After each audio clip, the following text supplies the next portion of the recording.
नमस्कार दोस्तों, बात करेंगे मनोविज्ञान में आज बहुत ही महत्वपूर्ण टॉपिक की, जिसका नाम है मनोसामाजिक विकास सिद्धांत।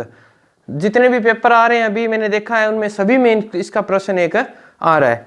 तो ये टॉपिक रहा हुआ था, इस टॉपिक को आज करवाएंगे। तो बहुत ही बढ़िया तरीके से बिल्कुल ट्रिकली मेथड से करवाया जाएगा। ठीक है, तो सबसे पहले अपन नाम लिख लेते हैं, कौन सा सिद्धांत करवा रहे हैं आपको। करवा रहे हैं मनो सामाजिक, ठीक है, मनोसामाजिक अवस्था कह दो, अवस्था का सिद्धांत। ठीक है, पहले इसके उपनामों की बात कर लेते हैं कि इसके उपनाम क्या क्या हैं। ठीक है, तो इसका एक नाम है मनो अहम सामाजिक सिद्धांत। ठीक है, यानी मनो अहम सामाजिक सिद्धांत अगर पूछ ले तो सेम ही एक ही बात है। इसके यहां से प्रश्न बनने के ज्यादा चांस है क्योंकि इसमें अलग अलग पूछा जाता है। फिर नंबर 2 की बात करें, इसमें पूरे जीवन को बताया गया है, इसीलिए इस सिद्धांत को बोलते हैं जीवन विस्तार काल। जीवन विस्तार काल कितने हो गए? 3 नाम हो गए, जीवन विस्तार काल। फिर इसके अंदर जो महत्वपूर्ण प्रश्न जैसे फर्स्ट ग्रेड में जो प्रश्न आया था वो था, इसी का नाम है पहचान का संकट काल, क्योंकि ये इसके अंतर्गत पूछा गया है। तो इसके अंतर्गत मैं अवस्थाएं करवाऊंगा, जहां जहां से मेन प्रश्न बनने के हैं वो मैं आपको करवा रहा हूं। फिर आता है आइडेंटिटी, यानी इसे बोलते हैं अन्यता, क्योंकि हिंदी का शब्द ज्यादा यूज करना है, इसे आइडेंटिटी बोलते हैं, अन्यता की खोज। ठीक है, तो ये ध्यान रखने हैं, ये इसके अन्य नाम है, यहां से भी प्रश्न पूछ सकता है। अब इसके प्रतिपादक की बात करें कि इसके प्रतिपादक कौन है, तो इसके प्रतिपादक है इरिक एरिक्सन। Eric erection. ठीक है, इसके प्रतिपादक है एरिक इरेक्सन।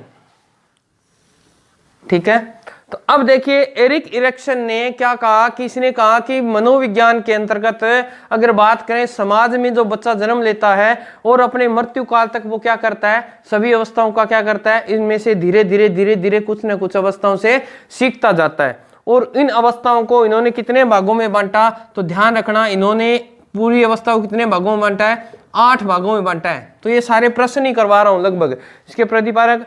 अब इन्होंने क्या कहा था, इन्होंने एक किताब लिखी थी, यही करवा देता हूं।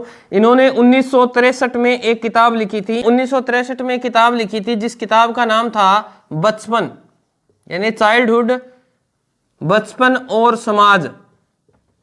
किताब का नाम क्या था? बचपन और समाज।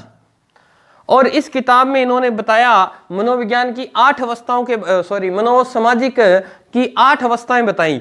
इन्होंने ध्यान रखना है, वेरी वेरी इंपॉर्टेंट करके बता रहा हूं, इन्होंने इस किताब में किस चीज पे बल दिया है, तो ध्यान रखना है, इन्होंने सर्वाधिक बल दिया है ईगो पर। पूछ सकता है, क्योंकि जो एरिक इरेक्सन थे, ये जो थे ये क्या थे? फ्राइडवाद से संबंधित थे, परंतु कौन से? ये नव फ्राइडवादी थे। कौन थे ये? नव फ्राइडवादी थे ये। एरिक इरेक्सन किस संप्रदाय से संबंध रखते हैं? नव फ्राइडवादी से संबंध रखते हैं। तो इन्होंने बात करें इस सिद्धांत में, इन्होंने अपनी किताब बचपन और समाज में ईगो पर सर्वाधिक बल दिया। और इन्होंने बताया, और इस किताब में इन्होंने बताया है कर्म कांड में विश्वास। कर्म कांड में विश्वास। तो आपको रीट के हिसाब से देखें तो यह प्रश्न बनता है कि किस पुस्तक में या किसने कर्म कांड में विश्वास जताया। तो कर्म कांड का अर्थ क्या होता है कि जो कार्य बड़े लोग करते हैं, अपने से जो एज में बड़े हैं वो लोग इस कार्य को करते हैं, उन कार्यों को बालक क्या करता है? अपनी जिंदगी में दोहराता है। ठीक है, 2 मिनट, आज मार्कर में दिक्कत हो रही है।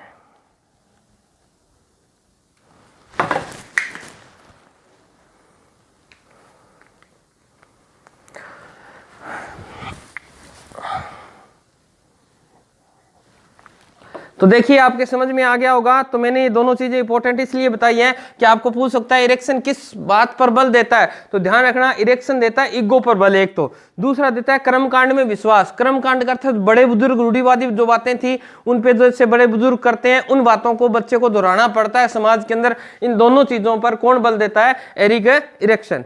अब अपन बात कर लेते हैं, यहां से बहुत महत्वपूर्ण प्रश्न है, यहां से प्रश्न पूछा गया है, यहां से प्रश्न पूछा गया है, यहां से पूछा गया है, यहां से भी पूछ लिया गया है। और ये किताब का नाम ध्यान रखना है, किताब में क्या चीजों पर बल दिया गया है इस चीज पर भी आप ध्यान रखेंगे।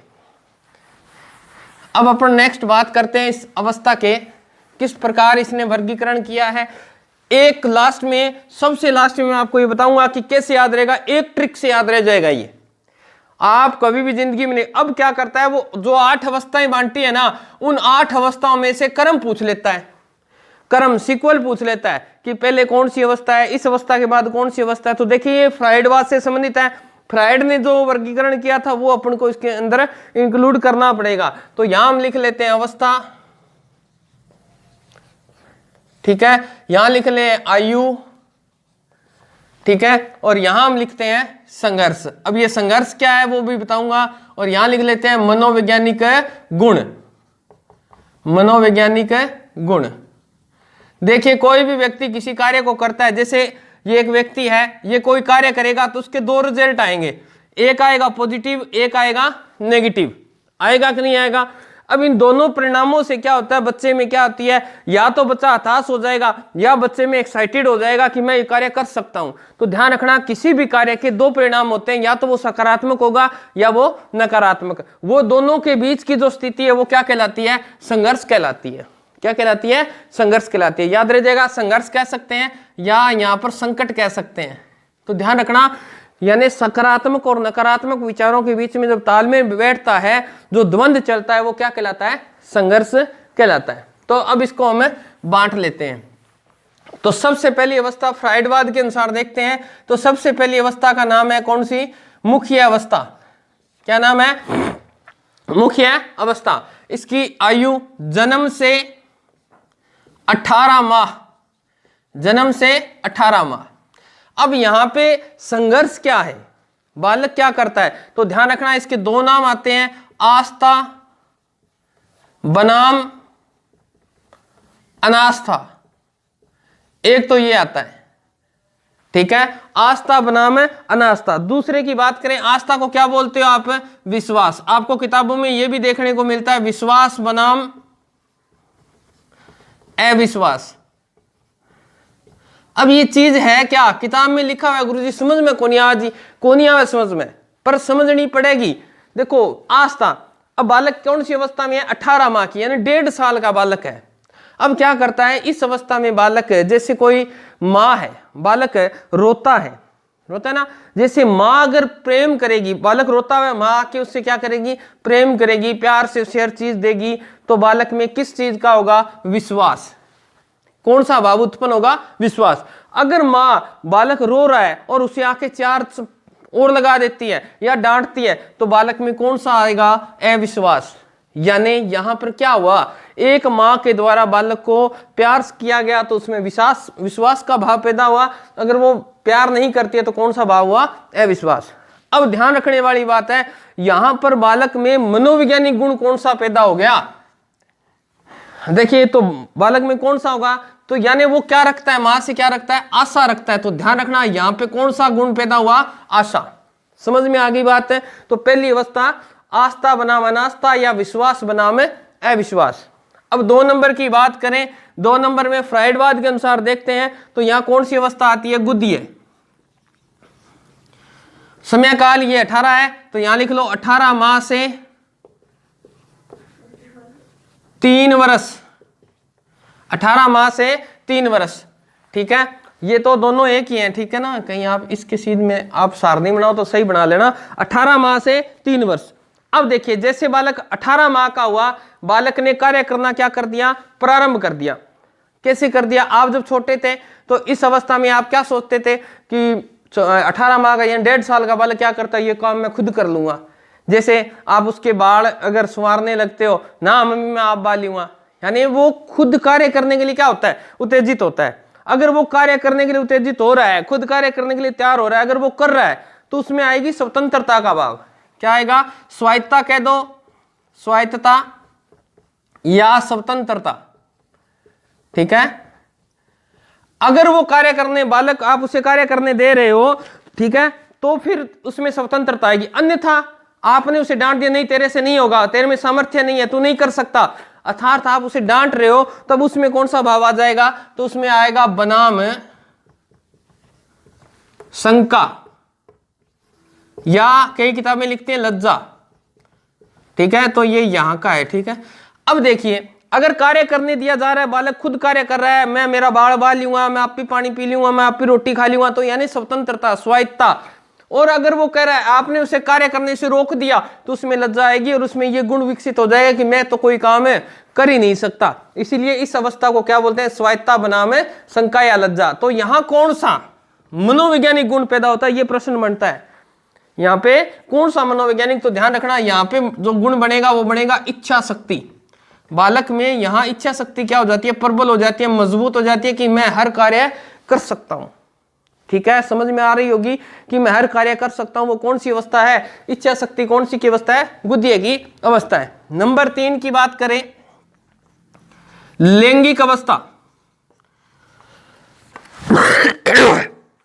नंबर 3 की बात करें, लैंगिक अवस्था। इसका समय काल कई किताबें 3 से 5 बताती है, या कई किताबें 3 से 6 बताती है। तो मैं 3 से 5 को सही मानता हूं, बाकी आप जो भी अच्छा लगे वो मान लेना। 3 से 5 या 6 वर्ष, इस अवस्था में बालक क्या करता है? इस अवस्था में बालक खुद कार्य करना प्रारंभ कर देता है। करता है कि नहीं करता?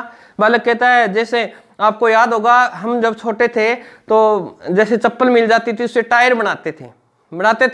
तो टायर बनाते तो हमारे अंदर माइंड में एक विचार आया था कि हाँ, हम ऐसे करेंगे तो ऐसे बना सकते हैं। यानी सबसे ज्यादा बच्चे का माइंड जो चलने लगता है वो 3 से 5 वर्ष की उम्र में चलने लग जाता है, और वो खुद क्रिएटिविटी करता है। परंतु आजकल के बाद बालकों पर क्या कर रखा है? घर वालों ने रोक लगा रखी है, जाने नहीं देते, क्रिएटिविटी करेंगे कहां से? तो ध्यान रखना, यहाँ पर बालक क्या करता है? आस्था बनाम आस्था आ गई, स्वायत्तता आ गई। और यहाँ बालक क्या करता है? पहल करता है। किसी कार्य को करने की क्या करता है? पहल करना। अगर उसका रिस्पॉन्स बढ़िया आ रहा है, पहल कर रहा है बालक, ठीक है ना, पहल करता है, अगर वो बढ़िया रिस्पॉन्स आ रहा है तो बहुत ही बढ़िया बात है, घर वालों को उससे प्रोत्साहित करना चाहिए। अगर वो मान लो उसने, मैंने अभी चप्पल वाला उदाहरण दिया था, चप्पल काट के उसने टायर बनाए, अगर उसने बनाए और आपने कहा ठीक है बेटा बहुत बढ़िया, तब तो उसमें विश्वास आएगा, यानी उसमें अच्छा गुण पैदा होगा। और आपने उसे डांट दिया तो उसमें क्या आएगा? पहल बनाम अपराध बोध। यानी आप फिर वो बालक के अंदर आ जाएगा कि मैं नया काम करूंगा, मेरे से गलती होगी तो घर वाले क्या करेंगे? मुझे पीटेंगे। ठीक है ना? तो इसका जो मनोवैज्ञानिक गुण है वो क्या है? उद्देश्य, यानी कोई ना कोई लक्ष्य है। वो भविष्य में बालक में अगर ये पहल करने का गुण आ जाता है तो भविष्य में बालक क्या होता है? जल्दी सक्सेस होता है, सफलता जल्दी प्राप्त करता है। समझ में आ रही होगी? यानी उद्देश्य कहाँ आएगा? तो तीसरी अवस्था में आएगा, लैंगिक अवस्था में। ठीक है, नंबर, यानी लैंगिक अवस्था की बात करूं तो इसे आप बोल सकते हो पूर्व बाल्यावस्था। बोलना चाहो तो आप बोल सकते हो पूर्व बाल्य अवस्था। नंबर 4 की बात करें, इसे बोलते हैं सुप्तावस्था या नीलावस्था, नीलिनावस्था। ठीक है, सुप्तावस्था। और समय काल है आपका 6 से 12 वर्ष। अब देखिए, वो तो आप जोड़ ही सकते हो, ये सारी शैशव काल की बातें हो रही थी, अब ये क्या आ गया? बाल्यावस्था आ गई, आगे ना। अब यहां पे बालक क्या करता है? बालक में आ जाती है क्या? उद्यमिता।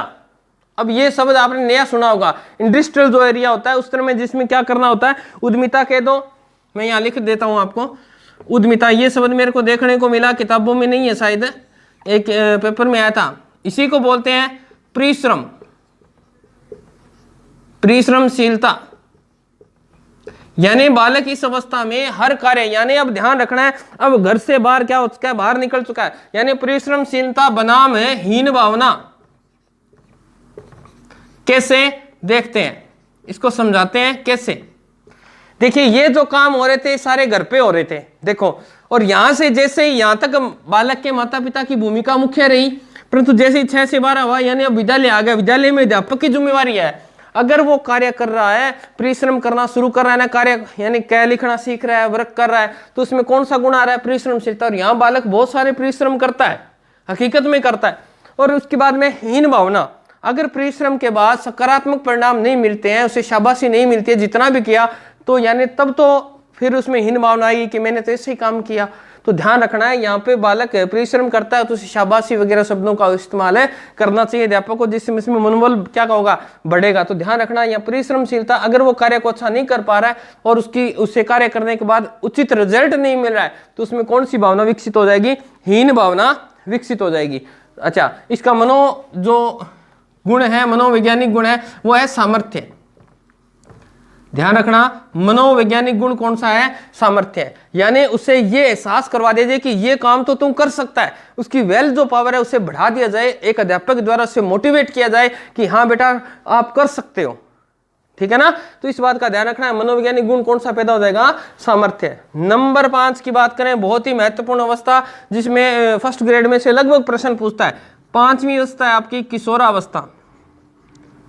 कौन सी अवस्था है, किशोरावस्था।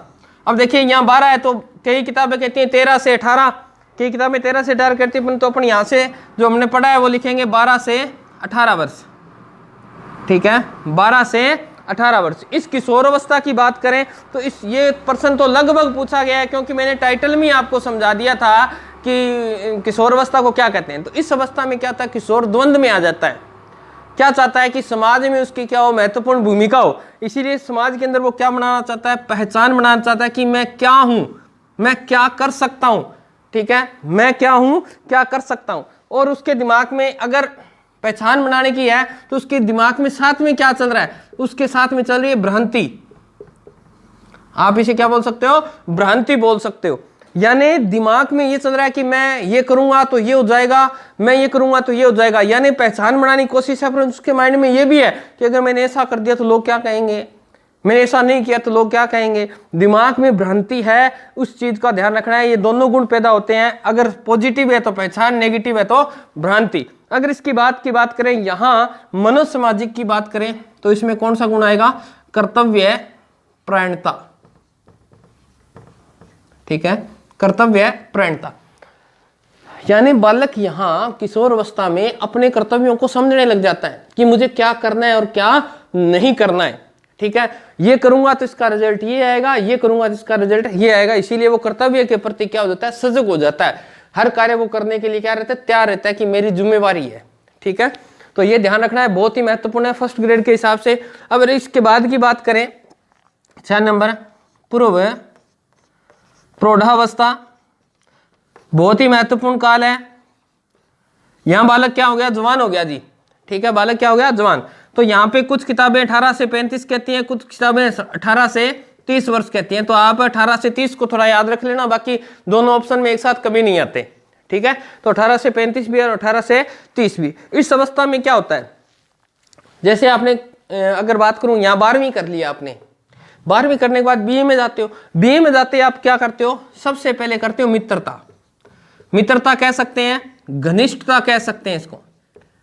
यानी यहां पर व्यक्ति खुद अपने विचारों को क्या करता है, मजबूत करता है, क्या करता है, मजबूत करता है।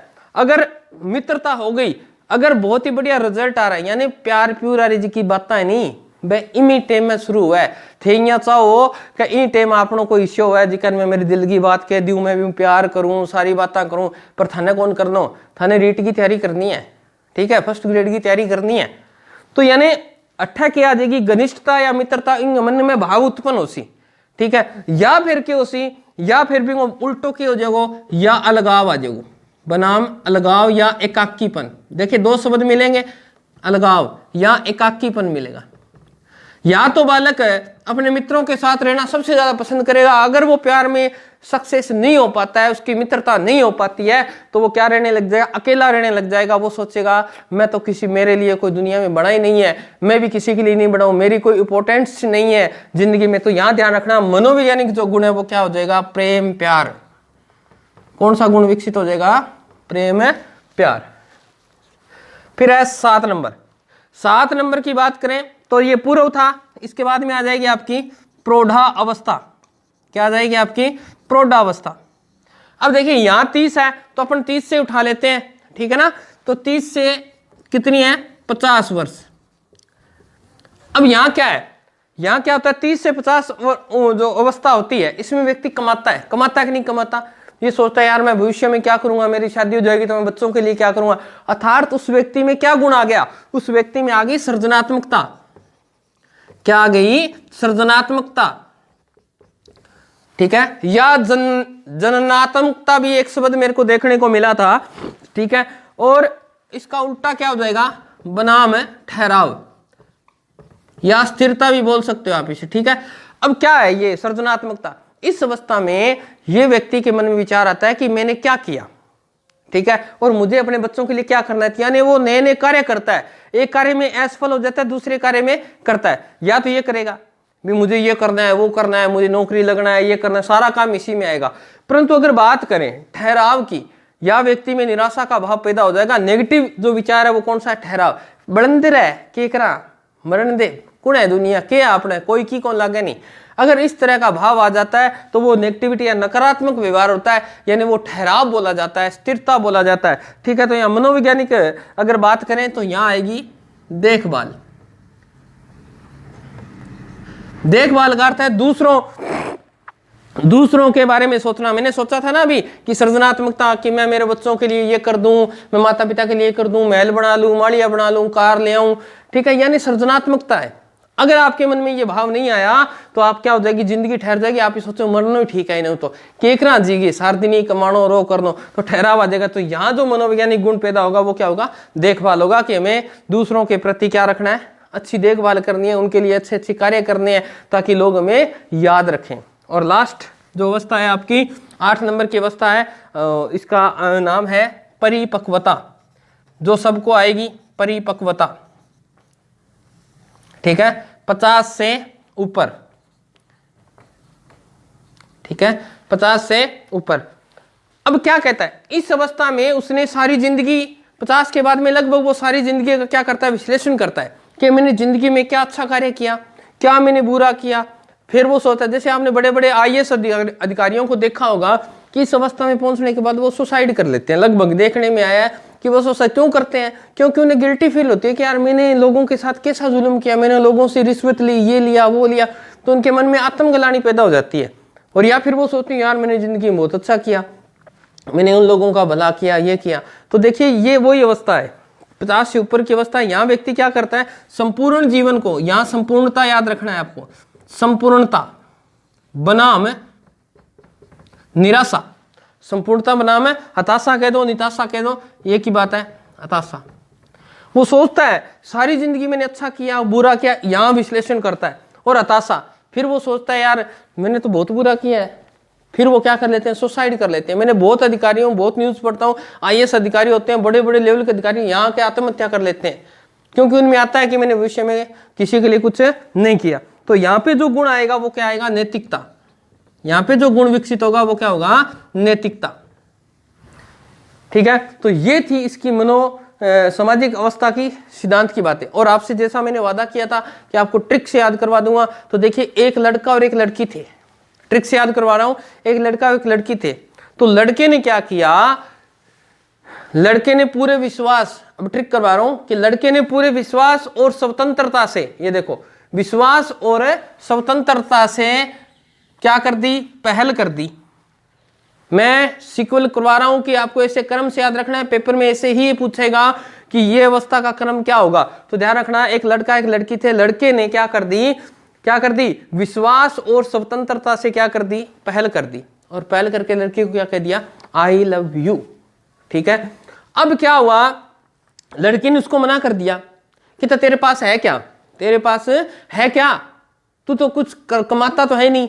तो बालक ने क्या किया, बालक ने कहा मैं उद्योग धंधों में लग के क्या करूंगा, परिश्रम करूंगा तेरे लिए, तू हाँ कर दे। क्या करेगा, उद्योग, ये देखो उद्यमती लिखा है मैंने, यानी इंडस्ट्रियल, यानी मैं उद्योगों में लग के क्या करूंगा, परिश्रम करूंगा। और फिर क्या करूंगा, पहचान बनाऊंगा। क्या बनाऊंगा, पहचान बनाऊंगा। दोबारा ट्रिक करा रहा हूं, एक लड़का लड़की थे, दोनों प्रेम करते थे।